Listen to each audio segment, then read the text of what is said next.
বাহরাইনে AR Mumtaz contracting company সাফল্যের সাথে ১৫তম বছরে পদার্পণ উপলক্ষে সংবর্ধনা ও পুরস্কার বিতরণ অনুষ্ঠানের আয়োজন করে।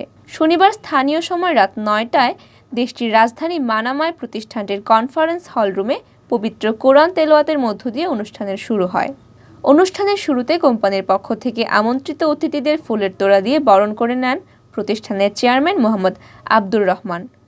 প্রতিষ্ঠানের চেয়ারম্যান আব্দুর রহমানের সভাপতিত্বে ও মিজানুর রহমানের সঞ্চালনায় অনুষ্ঠানে প্রধান অতিথি হিসেবে উপস্থিত ছিলেন বাংলাদেশ দূতাবাসের প্রথম সচিব হারুনুর রশিদ।